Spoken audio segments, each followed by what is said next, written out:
हाय दोस्तों। बहुत से लोगों को बचपन से ही भूत प्रेतों की कहानियां सुनने का शौक होता है।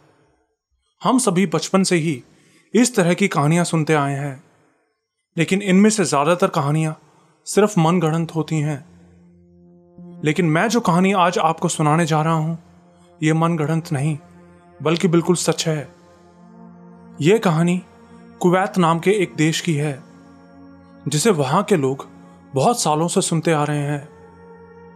वहां की बहुत सी मैगजीन्स और न्यूज़पेपर्स में भी इस कहानी के बारे में छप चुका है, और सबका मानना है कि यह घटना सच में वहां हुई थी। हालांकि इस घटना को घटे हुए बहुत साल बीत चुके हैं, लेकिन आज भी लोग इस बारे में बातें करते हैं। इस कहानी की घटनाओं को 20 साल बीत चुके हैं और इसे अभी तक भुलाया नहीं गया है। यह कहानी है कुवैत देश की एक बहुत फेमस सिंगर की, जो जिन्नात की एक शादी में गाना गाने के लिए गई थी। इस सिंगर का नाम है नूरा। नूरा अपने जमाने की बहुत ही फेमस सिंगर थी, जो अपनी मीठी आवाज की वजह से कुवैत और आसपास के बहुत से देशों में थोड़े ही समय में बहुत जल्दी पॉपुलर हो गई थी। अल तकाका नूरा, यह उनका पूरा नाम था। नूरा की आवाज के चाहने वाले ना सिर्फ कुवैत में बल्कि पूरे अरब वर्ल्ड में थे।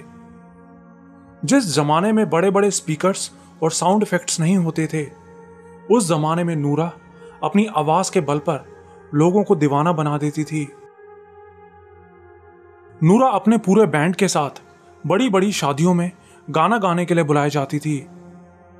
किसी शादी में नूरा का जाना बहुत बड़ी बात माना जाता था। सबको यकीन था कि नूरा आने वाले समय में पूरी दुनिया की बड़ी सिंगर्स में से एक होने वाली है। लेकिन फिर एक दिन अचानक नूरा ने ऐलान कर दिया कि अब वो गाना नहीं गाएगी। ना सिर्फ उसने बल्कि उसके पूरे बैंड ने ही, बल्कि उसका पूरा बैंड ही अचानक से सिंगिंग से दूर हो गया। नूरा के ऐसे अचानक सिंगिंग से संन्यास लेने की बात पूरे देश में फैल गई। किसी को यकीन नहीं हो रहा था कि नूरा ने अपने कैरियर के शिखर पे ऐसा फैसला ले लिया है।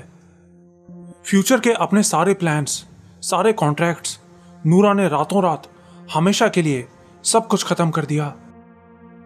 पूरे देश में लोग तरह तरह की बातें करने लगे। किसी को नहीं पता था कि नूरा ने ऐसा क्यों किया। बहुत से पत्रकारों ने नूरा से इस बारे में बात करने की कोशिश भी की, लेकिन नूरा ने कोई भी इंटरव्यू देने से साफ मना कर दिया। लेकिन फिर आखिर में उस समय के एक जाने माने रिपोर्टर ने नूरा को इंटरव्यू देने के लिए तैयार कर लिया। लेकिन इंटरव्यू के लिए नूरा ने शर्त रखी थी कि वो जो कुछ बताएगी उसकी बातों को बिल्कुल ऐसे के ऐसे जनता तक पहुंचाया जाए, उसकी किसी बात में छेड़छाड़ ना की जाए। नूरा ने रिपोर्टर को भी आगाह किया था कि जो कुछ वो उसको बताने वाली है, उसको जानने के बाद रिपोर्टर की जान को भी खतरा हो सकता है। लेकिन रिपोर्टर ने इस बात पर ज्यादा ध्यान नहीं दिया और इंटरव्यू लेने के लिए तैयार हो गया। उस पूरे इंटरव्यू की ऑडियो रिकॉर्डिंग भी की गई थी, लेकिन इंटरव्यू होने के कुछ ही दिनों बाद उस ऑडियो रिकॉर्डिंग की इकलौती कॉपी गायब हो गई। वो रिपोर्टर भी जिसने वो इंटरव्यू लिया था, वो भी अजीब ही तरीके से गायब हो गया। वो कहां गायब हुआ, ये आज तक किसी को नहीं पता।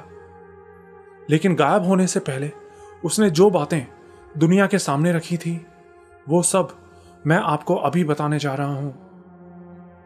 वो पत्रकार बताता है, जब मुझे पता चला कि नूरा मुझसे इंटरव्यू देने के लिए तैयार हो गई है, तो मैं बहुत खुश था।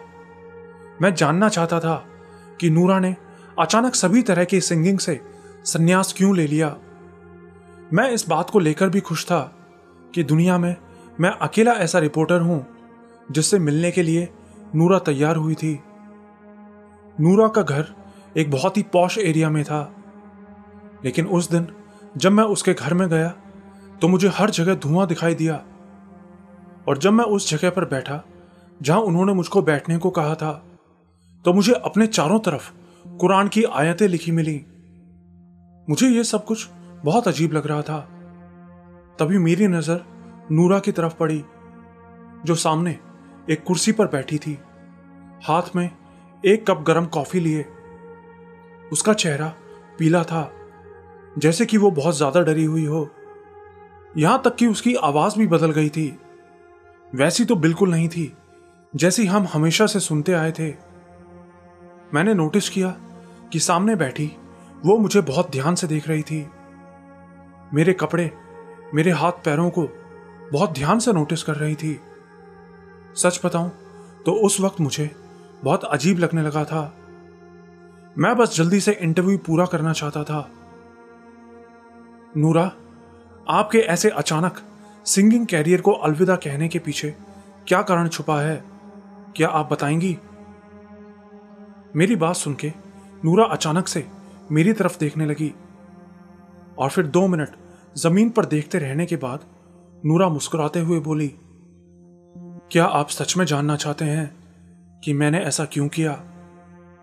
मैंने कहा हां, तभी तो मैं आपके पास आया हूं। आपके फैंस, आपके चाहने वाले सब इस बारे में जानना चाहते हैं।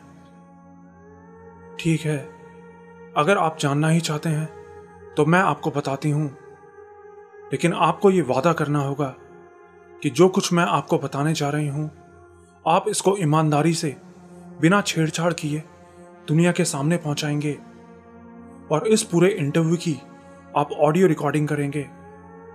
बस इसके अलावा मुझे आपसे कुछ नहीं चाहिए।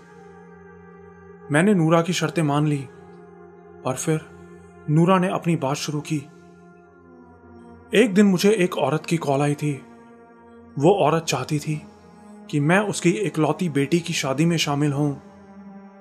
उसने बताया कि उसकी बेटी मेरी बहुत बड़ी फैन है और अगर मैं उसकी शादी में गाना गाने नहीं गई तो वो शादी भी नहीं करेगी। पहले तो मैंने उसको मना कर दिया, क्योंकि उस दिन मैं बहुत थकी हुई थी और ऐसे अचानक किसी फंक्शन में जाने का मेरे पास टाइम भी नहीं था।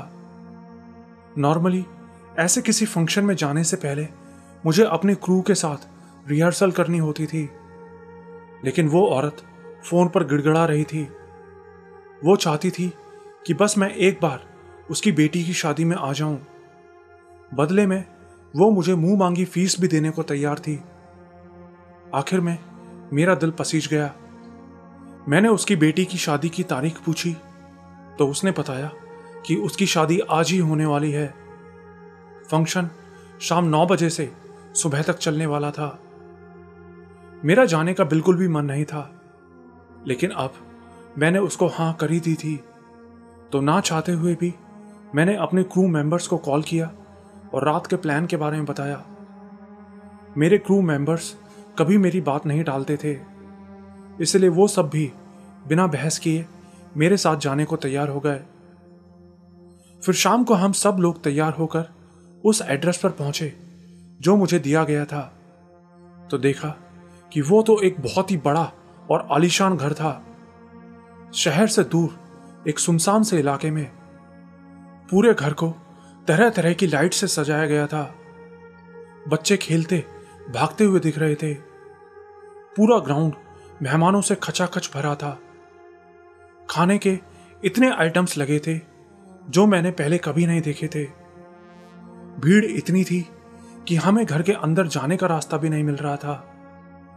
तभी एक औरत हमारे पास आई। उसके चेहरे पर बहुत खुशी थी। मैं समझ गई कि यही दुल्हन की मां है जिसने मुझे कॉल किया था।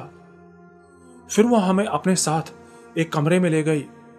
बोली, ये आपका रूम है, आप यहां तैयार हो सकते हैं। इतना कह के वो वहां से चली गई। लेकिन उसके जाने के थोड़ी देर बाद वहां एक और औरत आई, बहुत ही लंबी और तगड़ी सी। उसके साथ में कुछ लड़कियां और थीं। वो सब की सब लंबी तगड़ी थी। उन सब में एक अजीब बात मैंने नोटिस की कि वो सब की सब बिल्कुल सीधा देख रही थी, बिल्कुल भी मुड़ नहीं रही थी, जैसे कि उनकी गर्दन दाएं या बाएं नहीं हो सकती। और उन्होंने जब हमसे हाथ मिलाया तो उनके हाथ भी बहुत सख्त थे। किसी लड़की के हाथ तो लग ही नहीं रहे थे। उस औरत ने मुझसे कहा कि मैं बाहर ही आपके आने का वेट कर रही हूं। अगर आपको किसी चीज की जरूरत हो तो मुझे बता देना। और फिर वो कमरे से निकल गई। उसके जाने के बाद हम सब भी बाहर स्टेज पे जाने की तैयारी करने लगे। लेकिन मेरे ग्रुप में एक लड़की थी जिसका नाम शम्स था। शम्स बोली कि उसको यहां बहुत अजीब लग रहा है। उसने बताया कि जब वो औरत उनके कमरे में आई और उससे हाथ मिलाया तो उसको अचानक से बहुत डर लगने लगा। शम्स हमारे ग्रुप में सबसे छोटी थी। मैंने उसको समझाया कि ऐसी कोई बात नहीं है, लेकिन सच बताऊं तो उस वक्त मेरे दिल में भी मुझे बहुत अजीब सा महसूस हो रहा था। मेरा दिल जानता था कि यहां कुछ ना कुछ गड़बड़ तो जरूर है, लेकिन मैंने अपने ऊपर कंट्रोल किया। अगर उस वक्त मैं ही घबरा जाती तो मेरे ग्रुप के मेंबर्स को कौन संभालता। मैंने उनसे कहा कि चलो जल्दी से बाहर चलते हैं और फिर जल्दी से अपना काम खत्म करके यहां से निकल लेंगे। फिर हम तैयार होके रूम से बाहर निकले तो वो औरत बाहर ही हमारा वेट कर रही थी। फिर वो हमें सीधा स्टेज पर ले गई। वो मेरी जिंदगी की सबसे बड़ी पार्टी थी। वहां इतने सारे लोग थे कि दूर दूर तक सिर्फ सर ही सर दिखाई पड़ रहे थे, और वो सब लोग तरह तरह का खाना खा रहे थे। फिर दूल्हा दुल्हन भी वहां आ गए। दूल्हे ने अजीब से कपड़े पहने थे, जैसे कि ऑटोमन एम्पायर के टाइम पे पहने जाते थे, जबकि दुल्हन ने काले कपड़े पहने थे। फिर मैंने गाना गाना शुरू किया। उन लोगों को जरूर मेरे गाने पसंद आ रहे थे, क्योंकि वो सब मेरे गानों पर झूमने लगे थे। हमने 1 घंटे तक परफॉर्म किया और फिर कुछ देर रेस्ट करने के लिए अपने रूम में चले गए। मैं बहुत थका हुआ महसूस कर रही थी। इतनी लोगों की भीड़ में मुझे बहुत घुटन हो रही थी, इसलिए मैं कुछ देर एकांत में सांस लेने के लिए ऊपर 2nd फ्लोर पर चली गई। लेकिन ऊपर पहुंची तो मुझे बहुत हैरानी हुई। ऊपर वाला फ्लोर बिल्कुल वीरान पड़ा था। वहां पड़ी पुरानी चीजों पर धूल की मोटी परत चढ़ी हुई थी, जैसे कि कोई सालों से उस फ्लोर पर नहीं आया हो। लेकिन ऐसा कैसे हो सकता था? नीचे तो इतने सारे लोग मौजूद थे कि सांस भी नहीं ली जा रही थी, और यहां ऊपर बिल्कुल सुनसान, और यहां ऊपर बिल्कुल सुनसान है। लेकिन मैं बस कुछ देर लेट के आराम करना चाहती थी। मुझे ऐसा लग रहा था जैसे मेरे शरीर की सारी ताकत खत्म हो गई हो। मैं उस फ्लोर पे थोड़ा और आगे गई तो आगे मुझे एक रूम दिखाई दिया। रूम के अंदर एक बेड था जो कि अच्छी साफ हालत में दिख रहा था। मैं उस बेड पे जाके लेट गई और लेटते ही मेरी आंख लग गई। लेकिन आंख लगते ही मैंने अपनी जिंदगी का सबसे डरावना सपना देखा। मैंने देखा कि एक बूढ़ी औरत जिसने काले कपड़े पहने हुए थे और देखने में बहुत डरावनी लग रही थी, वो गुस्से में चिल्लाती हुई मेरे पीछे भाग रही थी और बस किसी तरह मुझे चोट पहुंचाना चाहती थी। वो सपना देखते ही मेरी आंख खुल गई। मैं उसी वक्त कमरे से भागने लगी। मुझे अच्छे से याद था कि मैंने कमरे का दरवाजा बंद नहीं किया था, लेकिन अब दरवाजा बंद था। मैं बहुत ज्यादा डर गई। मैंने दरवाजे को खोलने की बहुत कोशिश की, लेकिन दरवाजा नहीं खुला। मैंने डर के मारे आंखें बंद कर लीं और अल्लाह को याद करने लगी। फिर कुछ देर बाद मैंने आंख खोली तो दरवाजा अपने आप खुल गया। मैं उसी वक्त भाग के कमरे से बाहर निकल गई, लेकिन बाहर जाते ही मुझे हल्की हल्की रोशनी में एक परछाई खड़ी दिखाई दी। वहां कोई खड़ा था, कोई आदमी। उसने मुझसे गाना गाने के लिए कहा, गाओ नूरा, हम आपकी आवाज से प्यार करते हैं, हमें आपका गाना सुनना पसंद है। मैंने पूछा, लेकिन आप हैं कौन?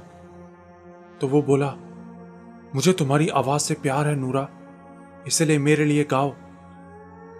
मैंने कहा, मेरा तो डर के मारे पूरा शरीर कांप रहा है, ऐसे में मैं गाना कैसे गा सकती हूं? तो वो हंसने लगा, बोला, डरो मत नूरा, क्योंकि कोई भी अपने जीवन के दिनों को पूरा करने से पहले नहीं मर सकता।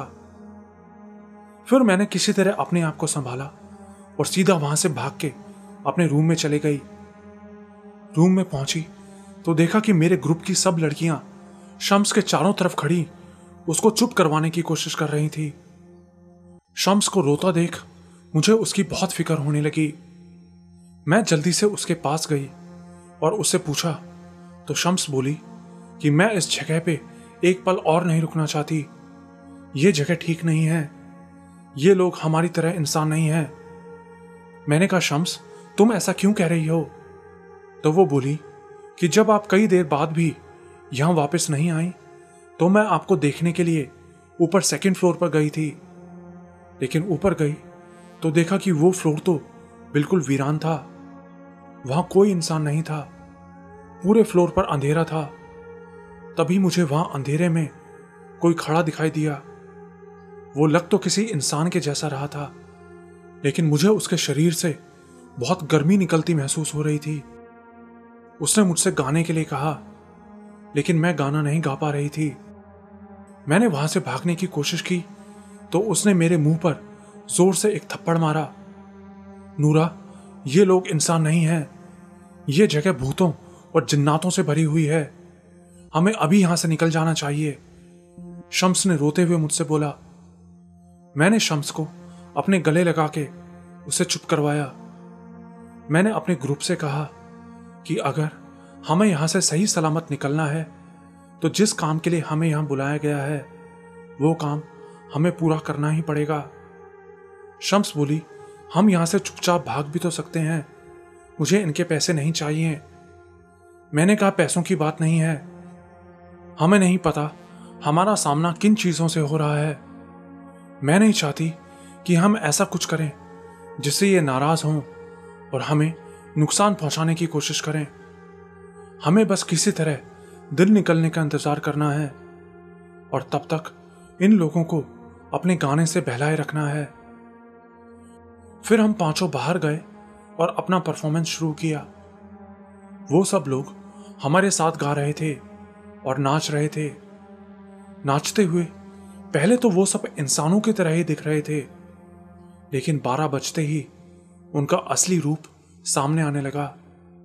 लेकिन वो लोग तो जैसे नाच गाने में बिल्कुल पागल हो चुके थे।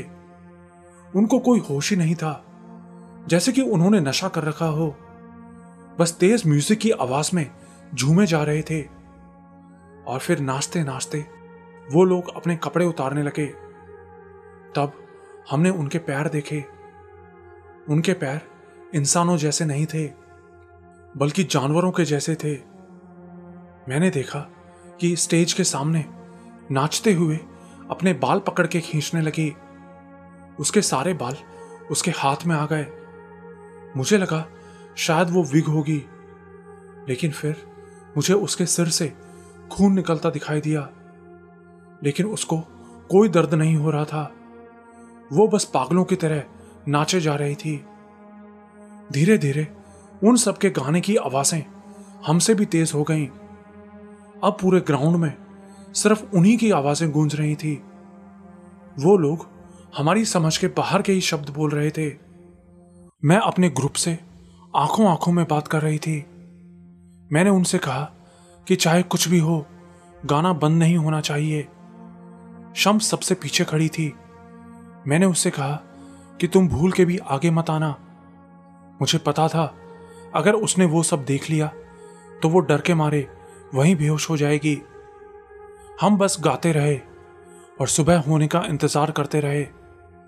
और फिर कई घंटों बाद सूरज की पहली किरण निकली और उस ग्राउंड में रोशनी पड़ते ही वो सब के सब एक साथ अचानक से गायब हो गए।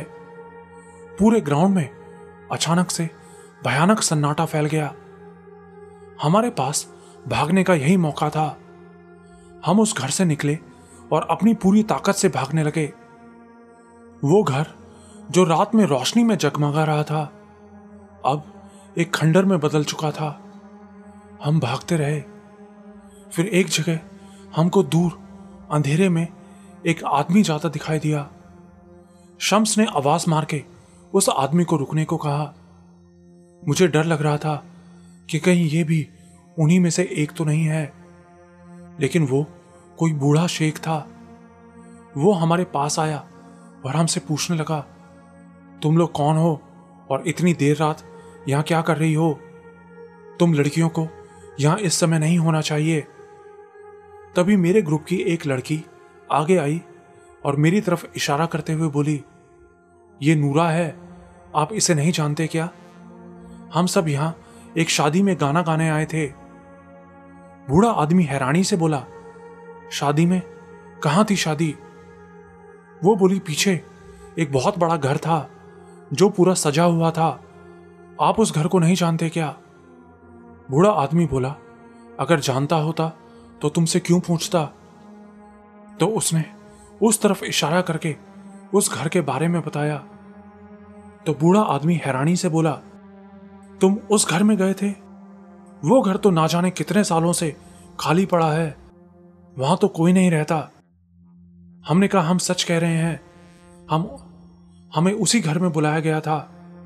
वहां बहुत बड़ी पार्टी चल रही थी। और फिर हमने उस बूढ़े शेख को पूरी बात बताई। हमारी बात सुन के वो बोला, हाँ, वो लोग सच में इंसान नहीं थे, बल्कि शैतान और जन्नात थे। लेकिन वो लोग सच में तुम्हारे गाने को पसंद करते होंगे, नहीं तो वो अपने असली रूप में कभी तुम्हारे सामने नहीं आते और अपना असली रूप दिखाने के बाद भी तुमको जिंदा नहीं छोड़ते। बूढ़े आदमी ने कहा कि जिन्नात सिर्फ दो तरह के लोगों को ही अपनी दुनिया में आने देते हैं, एक वो जिनसे वो प्यार करते हैं और दूसरे वो जिनसे वो नफरत करते हैं और अपनी दुनिया में लाकर उनको सजा देना चाहते हैं। उसके बाद उस बूढ़े आदमी ने किसी तरह हमें घर तक पहुंचाया।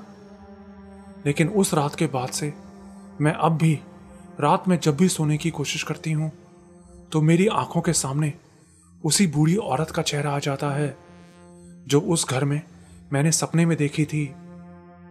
हर बार वो मुझे मारने के लिए मेरे पीछे दौड़ती है। इतना कह के नूरा कुछ देर के लिए चुप हो गई, फिर बोली, शम्स, मेरे ग्रुप की सबसे प्यारी लड़की, वो उस रात इतना डर गई कि कुछ ही दिनों बाद उसकी मौत हो गई। जब हम लोग उसकी अंतिम विदाई में गए तो मैंने देखा कि वही औरत जिसने उस दिन मुझे अपने घर में इनवाइट किया था, वो वहां काले कपड़ों में मौजूद थी। ये सब जरूर उसी ने किया था। नूरा रोते हुए कहने लगी, अब मैंने ये हमेशा के लिए छोड़ दिया है। मैं अब कभी दोबारा गाना नहीं गाऊंगी। अब मैं बस अल्लाह से अपनी सलामती की दुआ मांगती हूं।